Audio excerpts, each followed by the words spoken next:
이후락 전 중앙정보부장 기억하십니까? 1972년 자살용 청산가리를 손에 쥐고 비장한 마음으로 북한을 찾았습니다. 박정희 전 대통령의 특사 자격이었죠. 자, 극비로 김일성 전 주석을 만났고요. 결국 역사적인 7.4 남북 공동성명을 이끌어냈습니다. 꽉 막힌 남북 관계를 돌파하는 와일드 카드였던 셈입니다. 이 특사카드 북한도 쓰고 있습니다. 북한의 2인자 최령의 노동당 비서가 러시아를 찾았습니다. 푸틴 대통령을 만나서 김정은의 친서를 전달할 것으로 보입니다. 그리고 주목할 점 또 하나, 김계관 외무성 제1부상도 동행했다는 사실입니다. 북핵 협상을 총괄하고 있는 사람이거든요.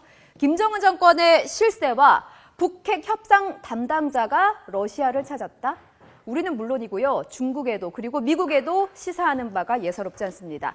위기 때마다 특사 카드를 꺼내들었던 북한, 지금 사방이 고립돼 있죠. 이젠 중마고도 예전 같지 않습니다. 탈출을 위한 몸부림 본격적으로 시작한 걸까요? 남북한 특사 외교의 묘미, 지금 이슈 대담에서 비교해드리겠습니다.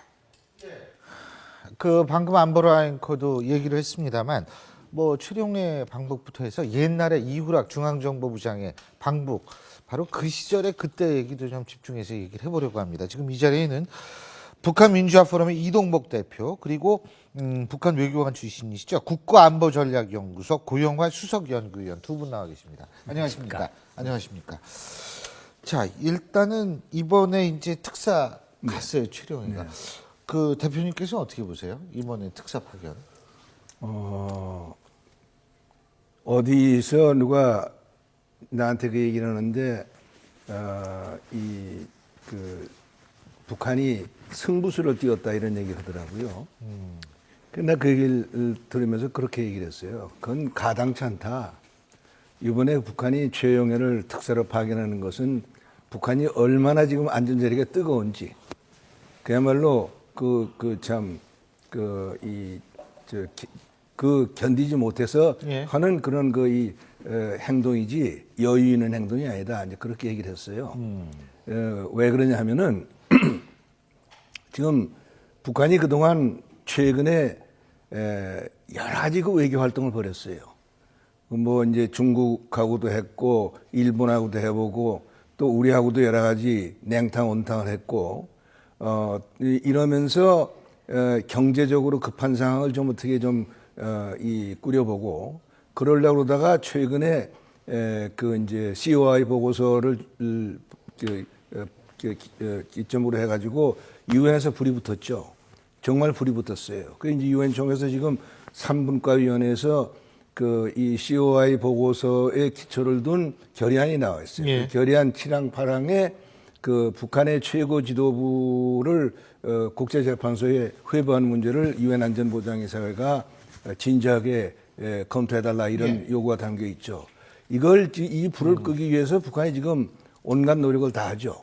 그러니까 지금 소련의 최룡해가를 특사로 보낸 거는 가령 한 서너 가지로 우리가 목적을 생각해 볼 수 있는데, 하나는 김정은과 푸틴 간의 정상 외교에 어떤 불을 좀 붙여보겠다는 그런 어떤 생각이 있을 것이고, 또 하나는 이제 유엔에서 불을 끄는 것이 있고, 또 하나는 북한이 지금 급한 경제적 문제를 해결하는데 러시아의 도움을 구하려고 하는 것이죠. 그래서 하는 것인데, 나중에 얘기가 좀 더 나오겠지만은, 여기서 끊어야 되겠지만은, 이것이 북한으로서는 여유 있는 그런 행보가 아니고 굉장히 위험 부담이 많은 행보예요. 왜 그러냐면은 이 북한하고 소련하고의 거래는 중국이라고 하는 팩터가 있어요.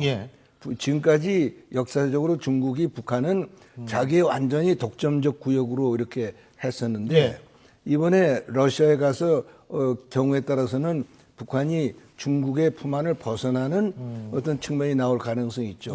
그러면은 북한하고 중국 관계가 지금 나쁜 상태보다 더 나빠질 가능성이 있기 때문에 굉장히 이제 북한으로서는 위험 부담이 큰 행보를 지금 하는 거예요. 우리 고영환 위원께서 보실 때요. 지금 같이 이 수행하러 간 사람도 아시는 분 많을 거 아니에요. 예전에 외교관 생활하실 때부터 해가지고. 김계관 제1부상은 저희 프랑스어과 선배고, 그리고 같이 간 대경제성 부상 리광근이는 우리 창비태 학년의 후배 독일어과 졸업생이고 예.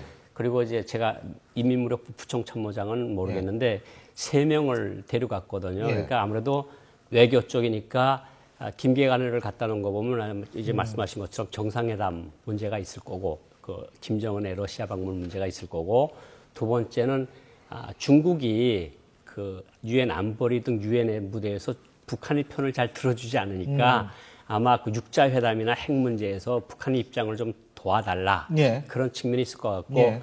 리광건이를 보낸 거는 아무래도 이제 중국하고의 어떤 교역이나 모든 것이 정상적으로 진행이 못 되니까 아무래도 러시아의 도움을 러시아에서 원유나 천연가스를 좀 받아들이자는 목적이 있을 것 같고요. 부총참모장 보낸 거는 저는 그렇게 생각을 합니다. 북한이 러시아하고 계속 군사협조를 계속 옛날에 해왔거든요. 북한이 러시아 쪽에 제일 많이 요구하는 것이 대공 미사일, S-300이나 S-400 같은 거, 그다음에 이제 수호의 전투기, 그리고 레이더 같은 것을 제일 많이 가져오고 싶어 하거든요. 그리고 아마 그런 측면에서 군사협조 측면에서 부총참모장이 간 것으로 보이는데 역시 가장 중요한 거는 중국을 이제 말씀하신 것처럼 자극을 해서 당신네가 다시 우리를 돌아오게 계속 한다. 이렇게 코너에 몰아세우면 네. 우리 러시아하고 가서 단단히 붙어서 우리가 러시아를 하고 동반자 관계를 가지겠다. 중국을 자극을 하겠다는 건데 이제 말씀하신 것처럼 굉장히 위험한 불장난이죠. 중국이 북한하고 러시아하고 국경한 거는 얼마 안 됩니다. 한 80리, 100리가 되는데 북중 국경은 한 2,000리가 넘거든요. 그것만 봐도 중국하고 차지하는 비중하고 러시아하고 차지하는 비중은 엄청난 차이가 있다니까 위험한 불장난이라는 거 저도 동감을 합니다. 근데 어쨌든 여태까지 북한이 계속 특사를 해가지고 뭔가를 뭐 장난질을 하거나 아니면 문제를 풀건 간에 그런 게 있었는데 우리 현대사에서도 잊지 못할 이런 장면들이 있었습니다. 먼저 그 장면 화면으로 한번 확인을 해보시죠. 실은 제가 지난 5월 초 박 대통령 가까이 뜻을 받들어 평양에 갔다 왔습니다. 예, 당시에는 낮에 정기 절약한다고 텔레비 안 했잖아요. TV. 네, 그랬어요. 근데 이제 이게 갑자기 나왔는데 그때 당시 이동복 대표께서는 중앙정보부에 계셨었죠. 그렇죠. 그 남북회담 사무국 부국장으로 있었죠. 예, 예. 그 당시 상황 잠깐 말씀해 주시죠. 그건 뭐 사실은 짧은 시간에 말하기는 어려운데 그 당시에 국제 정세가 굉장히 그 격변기에 들어갔죠. 예. 월남전이 완전히 그 이 미국의 형세가 나빠져 가지고 미국이 월남전에서 발을 빼기 시작을 했어요. 그래 가지고 1969년 내 그 닉슨 대통령이 괌 선언을 하잖아요. 괌 선언이라는 것이 이 말하자면 미국이 아시아로부터 발을 뽑겠다. 이런 이제 일종의 선언이었고, 그리고 이제 서론 이제 중국하고 이런 그 군사적인 어떤 그 대결을 피하겠다. 이래가지고 이제 데이탕트가 시작되죠. 그러면서 72년 가면서 키신저의 이 파리 평화에 참가했던 키신저가 귀로에 몰래 빠져가지고 북경을 방문하고, 그래가지고 72년에 이제 중국이죠. 국교 정상화가 이루어지고 이렇게 되니까 그 전에 한국은 한국대로 굉장히 불안했어요. 이 미국이 아시아에서 말하자면 꽁무니를 빼는 게 아닌가. 그리고 어깨 너머 흥정을 하는 게 아닌가. 이래가지고 우리도 무슨 독자적인 카드가 있어야 되겠다. 해서 이 북한하고의 어떤 그 대화, 이 가능성을 검토하기 시작했죠. 그리고 이제 북한은 북한대로 월남전에서 미국이 아주 이제 형편이 나빠지는 걸 보고 월남전 다음에는 한반도에서 일을 벌여야 되겠다. 해가지고 이제 김일성이가 상당히 여러 가지로 이제 생각을 하고 있을 때예요. 그런 때인데 무슨 일이 있었냐면은 70년 10월경에 동경에서 그 당시에 돌아가신 장기영 전 한국일보 사주가 동경에 있는데 평양에서 왔다는 사람이 와가지고 자꾸 이제 이 김일성 수상이 이 장 선생을 평양으로 모셔가려고 그런다. 이런 얘기를 자꾸 했어요. 그래서 이제 장기영 씨가 한국에 서울로 와가지고 정보부에 그걸 보고를 했죠. 그러니까 이제 정보를 중심으로 해서 이것이 뭔가 이걸 한번 테스트를 해봐야 되겠다. 무슨 뜻인지. 그래가지고 가장 정책 부담이 적은 방법으로 테스트를 하기 위해서 했던 것이 적십자회담 제의예요. 인도적. 그래서 71년 그 8월 달에 그걸 제의해가지고 71년 10월 달에 예비회담이 시작되잖아요. 예비회담이 시작된지 예비회담 해보니까 북한이 하는 소리가 전혀 달라지지 않단 말이에요. 그래서 예비회담을 6차례째 하는데 그 이제 테이블 이렇게 앉는데 우리 쪽에 이제 실무 대표 중에서 가장 중심적인 일을 하는 사람이 정홍진 씨예요. 상대편에 앉은 사람이 김덕현이라고 북한 측 대표가 앉았는데 그 사람이 실력자 같단 말이에요.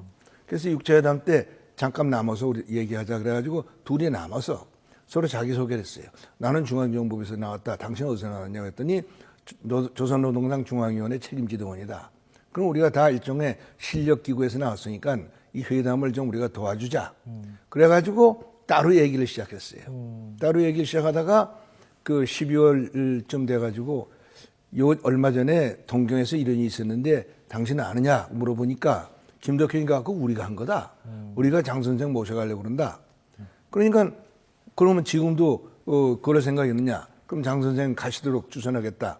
그래서 장기영 씨가 가는 걸 주선을 했는데 72년 1월 달에 우리가 이 전략회의를 하는데 이우락 부장이 그러더라고요. 그러면 장기영 씨가 갔다 와도 결국 우리가 나서야 할 텐데 그럴 바에는 자신이 가는 게 낫다. 내가 갈 테니까 정 대표 김덕현이한테 우리 남쪽에서 이우락 부장이 갈 테니까 북쪽에서 김영주가 나올 수 있느냐 물어봐라. 그럼 가겠다. 그래서 물어봤어요. 그랬더니 갔다 오더니 오케이가 왔단 말이에요. 그래서 이제 72년 5월 달에 이우락 씨가 비밀 방문하죠. 근데 진짜 그 청산가리 그거 갖고 가셨어요? 아, 그건 나중에 보니까 갖고 갔어요. 그 72년에 이제 평양에 가가지고 김영주하고 2번 만나고 김일성하고 2번 만나는데 북한 사람들의 그 행동이라는 게 얼마나 우스냐면은 그 이우락 씨가 가서 이틀 동안을 김영주하고 회담을 하는데 김일성이가 한테서 아무런 소식이 없어요. 그러더니 사흘 이틀째 지나고 밤 12시에 다들 자는데 갑자기 너댓 사람이 들이닥치더니 저 침대 속에 있는 이우락 씨를 깨웠어요. 지금 수장께서 이 부장 선생을 뵙자고 그런다. 그래가지고 수행원들도 깨우지 않고 그냥 달랑 이우락 부장이 그냥 그 건엄난 걸치고 간 거예요. 그래가지고 새벽 1시에 그 수장실에 가가지고 거기서 1차 소위 그 이제 김일성이하고 회담을 하는데 거기 이제 그때 나온 게 워낙 이우락 부장도 놀랐죠. 놀라가지고 여기다가 청산가를 숨겨가지고 갔었죠. 혹시 죽을지도 모르니까 거기서. 혹시 딴 데 데려가서 그 납치가 되든지 그러면은 죽어야 되겠다 그랬던 거죠. 뭐 그런 거였어요. 그때 기억나세요? 제가 평양외고 혁명학원이라는 것을 다닐 때인데 그때 박성철 부수상이 왜 서울에 왔댔습니다. 그 박성철 부수상의 아들이 저하고 같은 반, 동료인데 7월 4일 날 10시 10분 전에 사이렌을 울려요. 전체 학생 운동장 집합. 딱 갔는데 이제부터 중대 방송을 하겠으니까 기다리라는 거예요. 10시 딱 되니까 이 공동 성명, 7.4 공동 성명을 발표하는데 깜짝 놀랐어요. 상부의 뜻을 받들어 중앙정보부장 리후락, 여기 부수상 박성철 이러는데 김영주, 조직부장, 조직지도부장 대리하여 김영주, 박성철 부수상 이랬죠. 그런데 저희들이 마음이 툭툭툭, 야 통일되는 거 아니야 그러면? 그럼 이 고생이 끝이다. 그런데 중앙정보부장이 어떻게 왔냐? 저거 우리 애국자들, 혁명가들 먹다가 죽이는 그 아주 악당들이 제일 두목이 왜 와서 우리 수상님을 만나느냐? 그래서 완전히 흥분의 도가니가 됩니다. 그 다음에 며칠 지난 다음에 제가 그 춘훈이라는 친구한테 제 박성철 그 부수상 아들한테 그거 언제부터 알았냐? 자기도 몰랐다. 아버지가 어디 출장 갔다 오는지도 몰랐고, 근데 보도 보니까 남조선이 서울에 갔다 온 거 보고 자기네도 자기 엄마가 남편을 붙잡고 울었다 그러더라고요. 거기 갔다 어떡하려고 거길 갔다 왔느냐. 그러니까 수상님 지시대로 갔다 왔다. 이렇게 그 7.4 운동성명이 북한 주민들한테 준 쇼크는 대단하죠. 그러니까 그 이후에 특사라는 거를 좀 많이 사용을 하지 않았습니까? 예를 들면 박지원 의원도 한번 갔다 오고. 지금 아까 그 얘기를 조금만 좀 첨언을 해야 되겠는데, 그래서 이제 김영주하고 만나고 김일성이하고 만나서 김일성이가 이후락 부장도로 당신은 영웅이요 그랬어요. 공산당을 때려잡는 사람이 이렇게 위험한 곳에 왔으니 당신은 영웅이요. 뭐 그런 이 얘기를 하면서 했는데, 그 이후락 부장이 내가 왔으니까 담례로 김영주 부장이 서울에 와야 된다. 그랬더니 김일성이가 안 된다 그러는 거예요. 왜 안 되느냐? 건강이 나쁘다. 무슨 건강이 나쁘냐? 아까 멀쩡하던데 그랬더니 그 뭐 의사들 얘기가 식물성 신경 부조화증이라든가 아무튼 움직일 수 없는 몸인데 억지로 이번에 이 부장 선생을 만난 건데, 서울에 보내는 거랑 앞으로 일은 내가 김영주 부장 못지않게 신임하는 사람을 내놓을 테니까 그렇게 하려고. 그러더니 박성철이를 서울로 보낸 거예요. 그러고 그다음에 이제 박성철이가 김영주를 대리해서 했는데, 나중에 알고 보니까 사실은 엉뚱한 상황이 있어요. 왜 이후락 부장이 김영주를 그때 지명을 했느냐면은 그 당시에 중앙정부 판단으로는 김영주가 이인자일 뿐더러 후계자야. 그런 줄 알고 했는데, 북한에서는 사실은 71년 말에 김영주하고 김정일하고 싸움이 끝나서 김영주는 이제 폐임을 되는 거예요. 그러니까 사마 매골로 내보낸 거예요. 그렇게 되더라고요.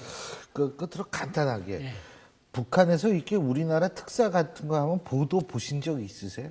이후에 이후락 부장 이후에? 그 후에 대북 특사들이 많이 왔다 갔다 하지 않았습니까? 북한에서 공개한 적은 거의 없고요. 북한이 왜 특사를 좋아하는가 하면 지금 최령에도 특사로 갔는데, 북한은 1인 지배 체제 아닙니까?